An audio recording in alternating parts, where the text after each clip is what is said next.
Hey folks, Patrick Francie here, host and creator of the Everyday Millionaire podcast, as well as Mindset Matters, which we're talking today. Mindset Matters, where I'm joined by Steffany Hanlon, who is a world and Olympic class mental performance coach. We are unpacking the 6 human needs. We're going to dig deep into what it is as humans, we're human, that we need.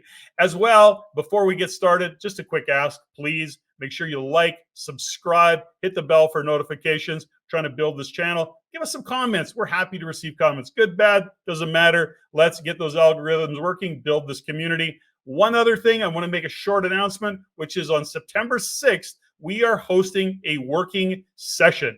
Now, this is pen to paper, 90-minute free virtual live event for you. And the topic is going to be making powerful decisions, whether it's business, life, relationship. Every day we have to make decisions, but then there are those decisions where we sometimes get stuck. Well, why do we get stuck? We're going to talk about how to make those great decisions, how to move past them when we do feel stuck, and how to come to a powerful decision that moves us towards our goals. So be sure, register. There's a link below. September 6th starts at 8 p.m. Eastern Time, 5 p.m. Pacific Time. Of course, if you're from Mountain Time, that would be 6 p.m. So make sure you click the link below. Join us for that working session. It is a live virtual event, and it is free. So we'll see you there. Let's get this show started. Hey, folks, welcome to the Everyday Millionaire Mindset Matters podcast. We've got another great show lined up. Steffany, welcome. Hey, hon. So you ready to get to work? I am. I love this topic. Well, it's topics, kind of, I think, right? So here's the thing. When we look at the aspects that we have as often as entrepreneurs, but as individuals, whether it's career or just in life in general, we are often finding ourselves leading others.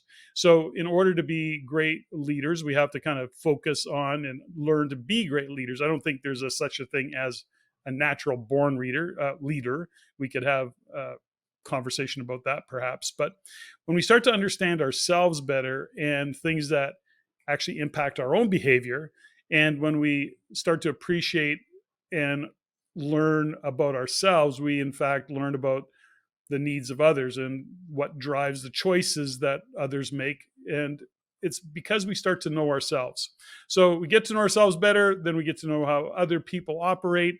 And, let's kind of keep drilling down in terms of context. So if you look at an old school type manager, for example, many still have the belief that, if we just have the incentives of paying people more or giving them better status, they'll work harder, they'll work smarter, they'll work better. But ultimately, research shows that we're not actually motivated just by that. We're motivated by a variety of factors, and that's what we're going to dig into today. Because according to psychologist Cloe Madanes, I believe is how we pronounce her last name, we have these behaviors that are motivated by 6 human needs. Now, you ready for those human needs, or do you want to riff off them? I'm off the top of your head. No, I think you need to, maybe for me, I like the overview, the big picture, and then we can drill down on each one. Okay. What we've come to learn, and this research shows, and Cloe Madanes, yes, is a psychologist who's done a lot of research on it. But what they've come to realize is that we have 6 basic needs, or 6 needs. And those needs aren't in any given priority. And they're basically, depending on where we are in our life and what we got going on, one may dominate others and one may really dominate all others, or they just go into a different priority. But those fundamental needs are significance, connection, growth, and contribution, as well as certainty. And on top of certainty is variety. Isn't that interesting? So when we look at these are the actual 6 kind of fundamental needs. And what you often have circled back to talk about is what we call the very, very basic needs, which is food, shelter, sex. Which is Maslow's hierarchy of needs. So back in the day when I was studying psychology, we were studying Abraham Maslow's hierarchy of needs. And the most basic needs are food, shelter, sex. Mm-hmm. I mean, I probably put sex in a different place, but that's my need. But food, shelter, sex. Okay. So we want to evolve beyond that, as exactly leaders. So as leaders, know thyself, and that will help you know others. So let's just kind of go through these 6 and continue to give context for it. So when we look at the need of certainty, and I think many can relate to this. So I think we all have a need for certainty at different levels. Certainly certainty means safety, stability, predictability in our lives, security financially, for example. And we want to feel secure in our jobs, in our homes, and even in our relationships. So we want to avoid pain. I mean, that's certainly one of the things that we try and avoid always is pain. And we actually end up wanting assurances that our basic needs are going to be met. So food, shelter, for example. And what we see with individuals is that some people really pursue this need. You can see it as a big priority. It doesn't show up for certainty in the word certainty. What we often see is people who are striving for control. And that, what we label people as having this, tend to want to control all aspects of their lives, their jobs, the projects that they work on, the people that work for them or that are working around them. They want to be really certain that things are going to work the way they wanted them, and that the way they have it planned, and that the people are going to do as they're expected. For example, completing things on time, hitting the deadlines. And that all seems pretty reasonable, doesn't it?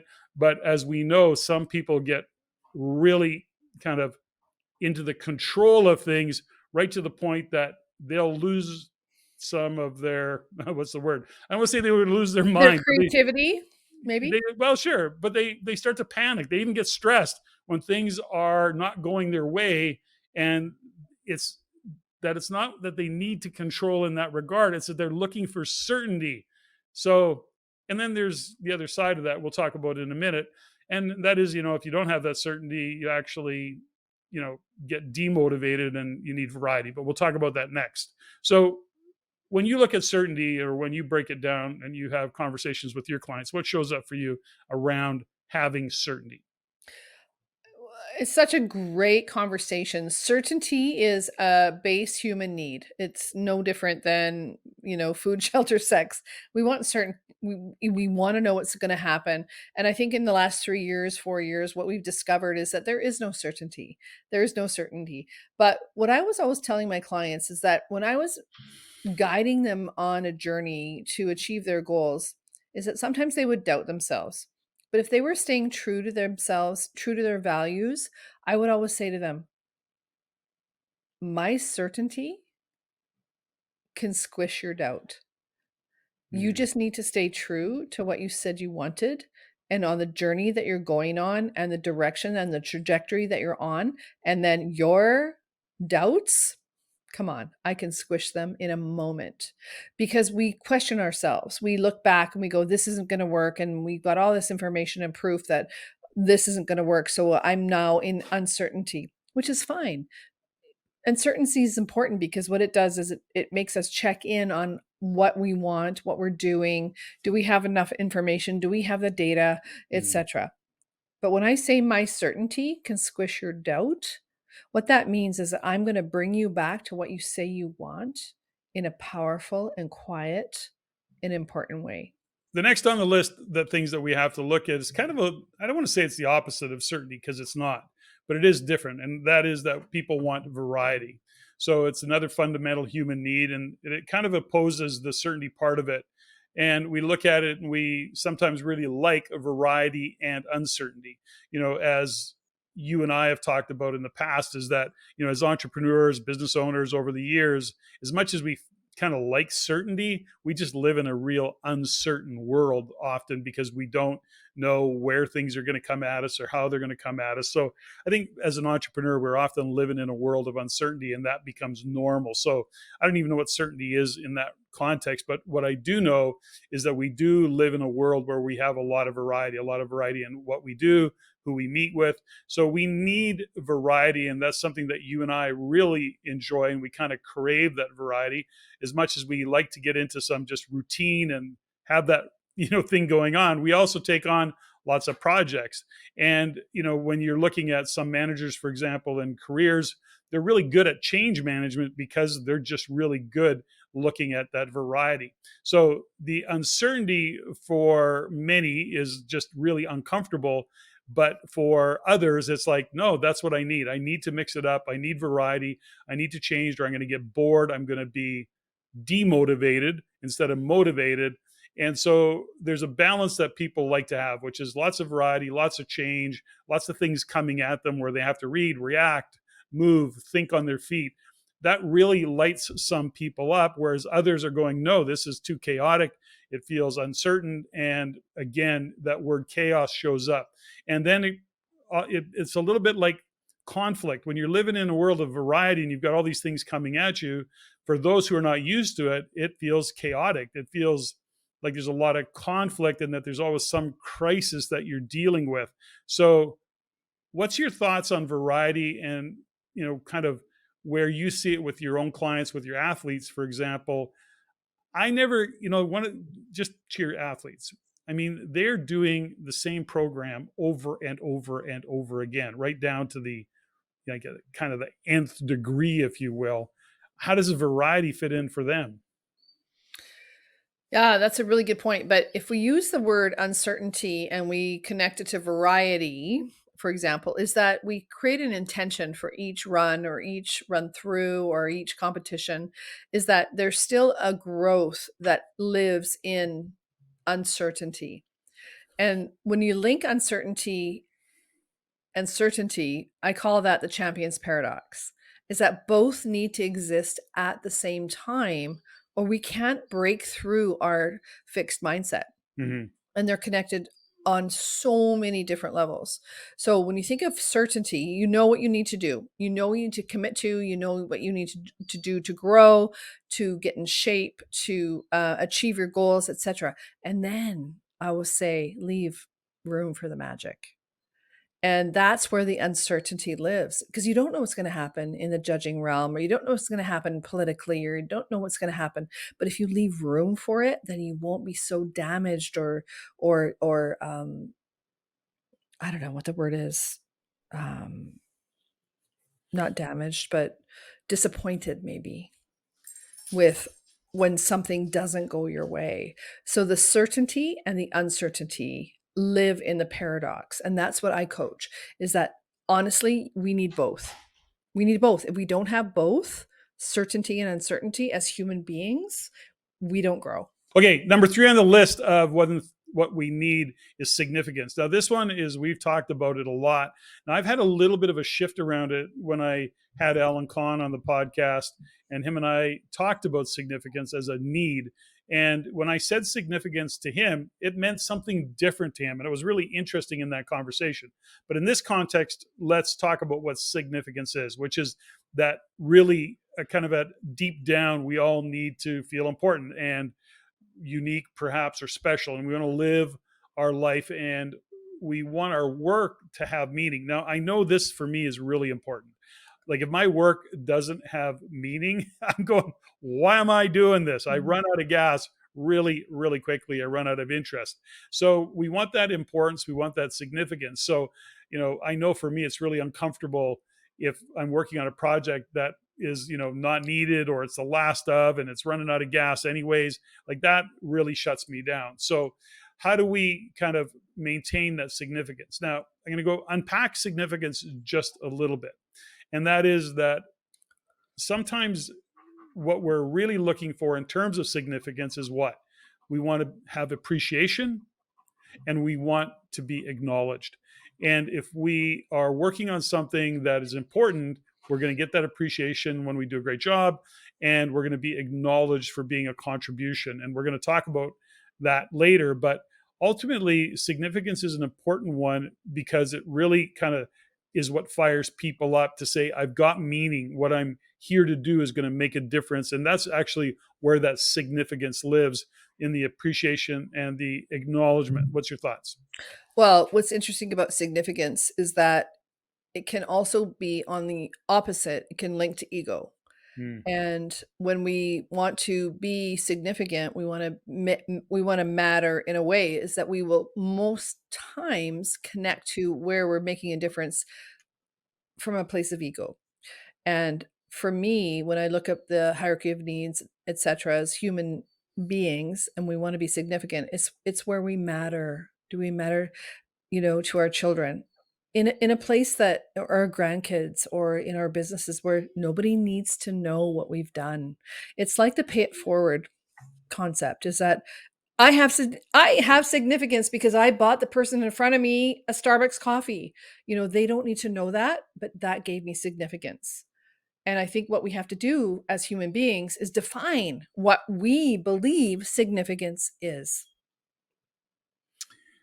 Okay. So I think this, is a good place to just pause and say that, these are, as you're listening to this, what is starting to maybe resonate with you? Like if you're looking at and assessing yourself, you start to say, well, where are my priorities these days? So we're going to continue and going to finish these up. But when you look at what we talked about so far is, considering that, do we need certainty in our life? Is that what's kind of driving us? Is it variety that really, lights us up? Or is it, in this case, significance and feeling acknowledged, feeling appreciated? So when you look at the list of priorities, that's really what it is. It's a self-assessment. Maybe look at what it is for you. Now, the next one is connection. And that is where I think is important, and we have to give it context because you're more introverted than I am. I guess, more extroverted. I'm kind of right in the middle, I think, sometimes. But anyways, the point is that we need connection. So at some point, everybody strives for some level of connection. You strive for a level of connection with me as your significant other.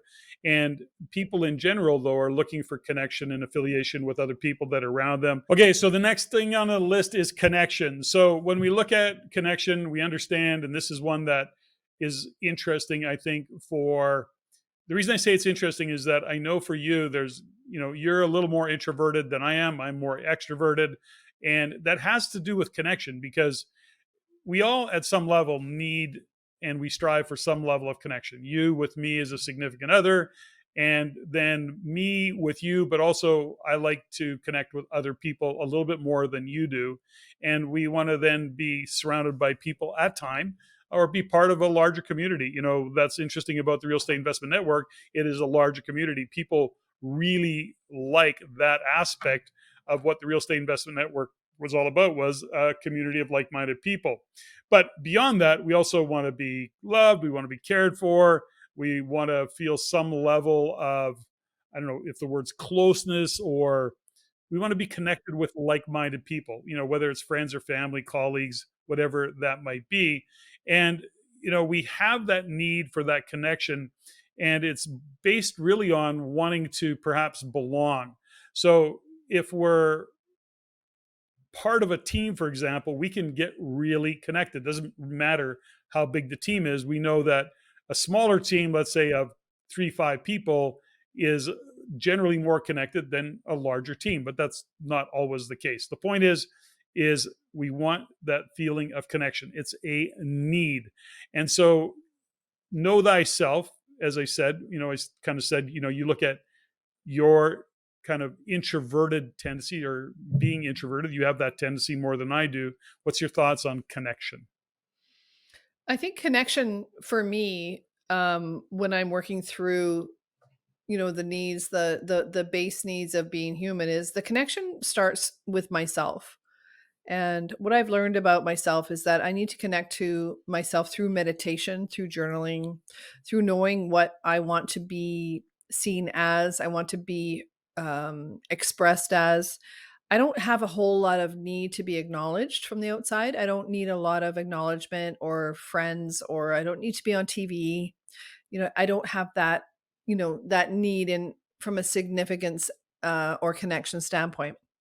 What I do notice with a lot of people that are more like me, that are more ambivert or introvert, is that they need to find their way to be in integrity and connected with themselves. Um, Hmm.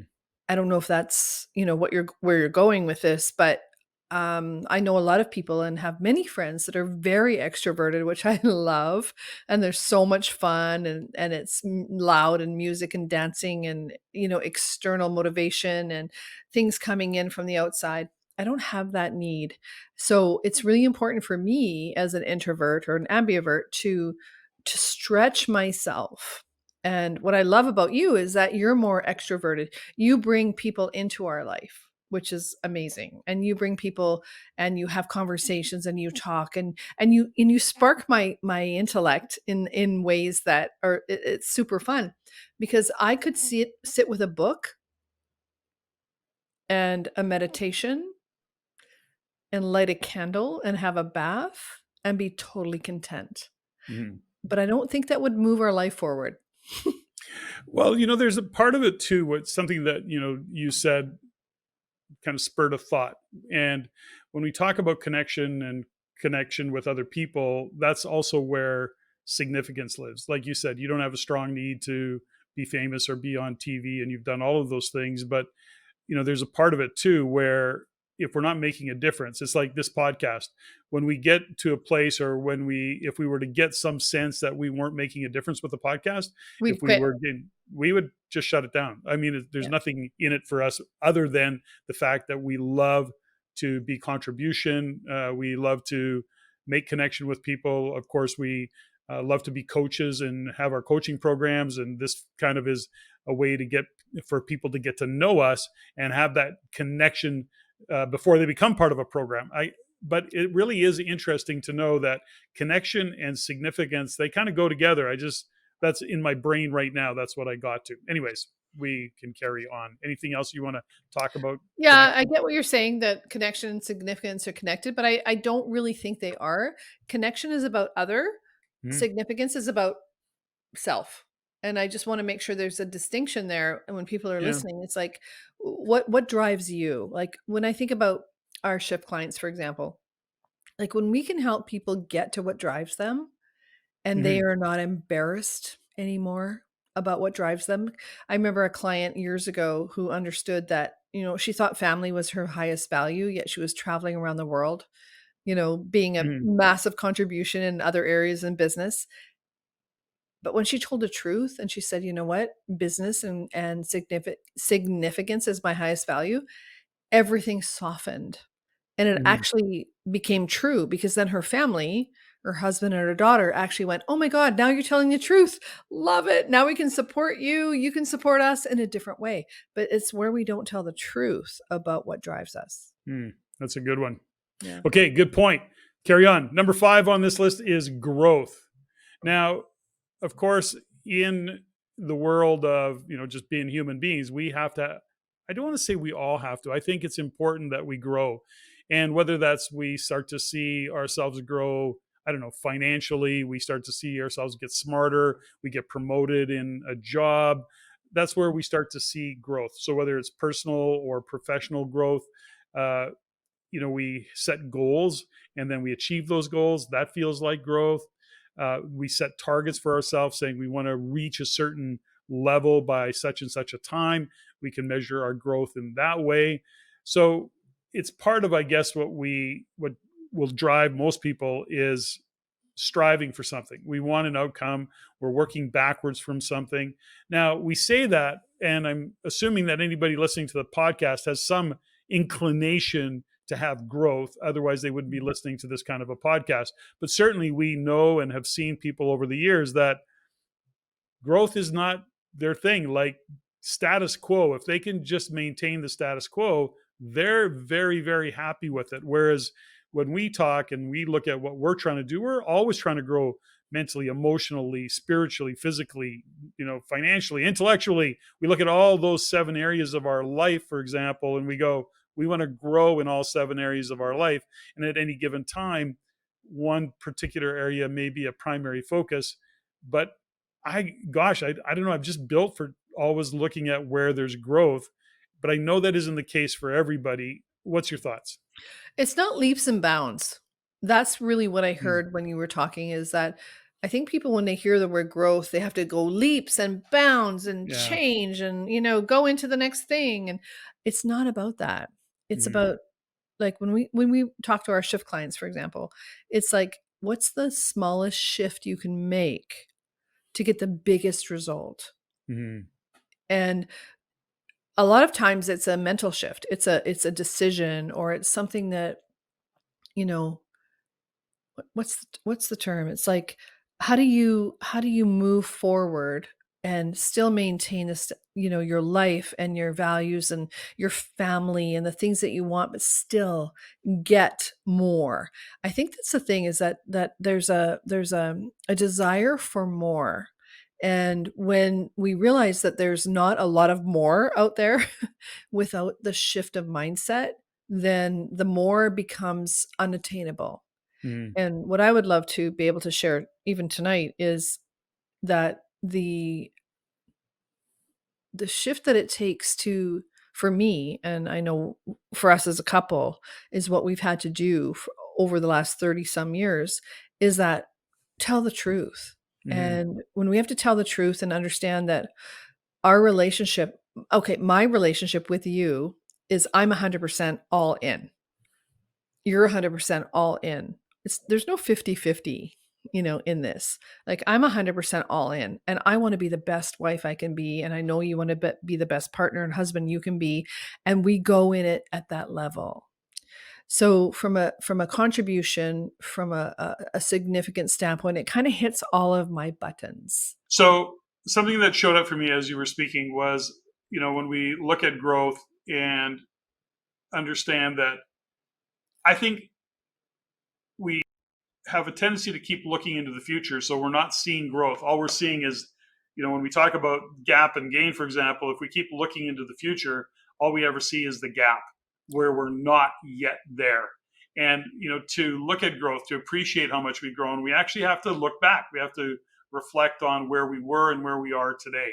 So, let's say you look back 6 months, look back a year, look back 3 or 5 years, and you start to understand that how far you've come over that period of time, the gains that you've had and the growth that you've had.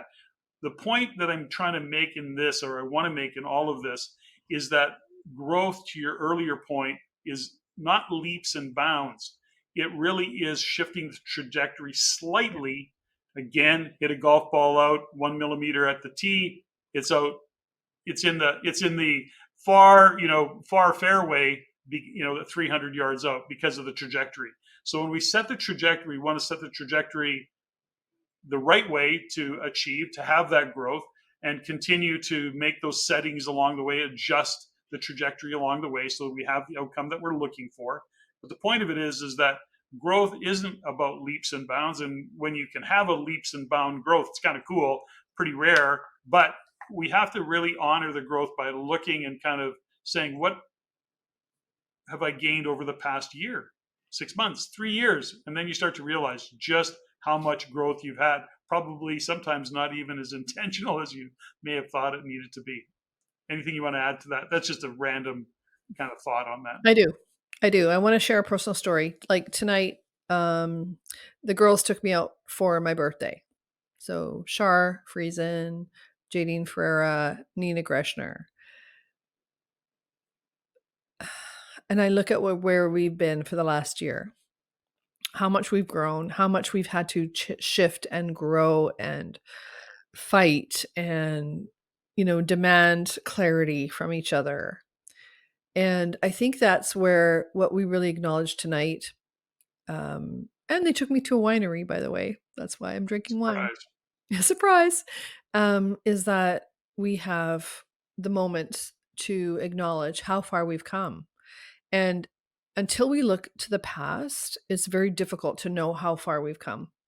So tonight, what we did is that we took a moment and just each one of us said, here's what I've learned in the last year. Like, don't forget, it was my milestone birthday last year. Like, it's a year later. And tonight we were at the winery and we made a commitment and said, okay, what have you learned? How far have we come, as a team? Because we all work together on different aspects. But the coolest thing is that how much fun it's been. And that's the piece that I don't want to step over, is that this growth and this energy and this sometimes pain can be really fun. And I think if we honor the past and bring us forward to the present and look to the future, can you imagine how much fun it's going to be going forward? Okay.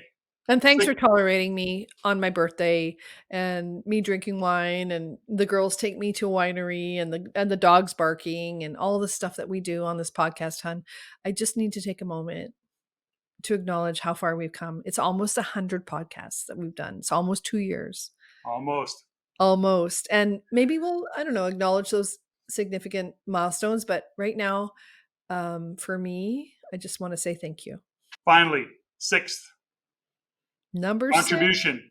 We need to be a contribution, which is what you really just talked about. Right. And ultimately, where, tonight celebrating a birthday, reflecting with friends, and really it is a contribution that you are to each other, but that is a fundamental need.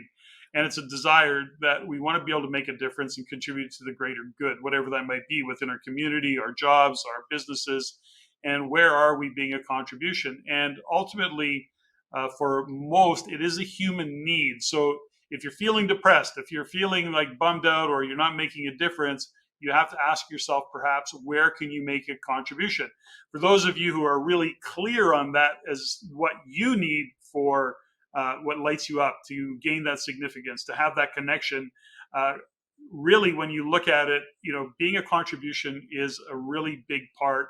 And, understanding that that's often what drives people. Again, could be community, could be your family, society in general, the projects you're working on, but being a contribution is a really big one. I think that everybody at some level needs to be that contribution. Now, I'm going back, Cloe Madanes, the psychologist, is, we want not only to be a contribution, but we want some lasting satisfaction with it.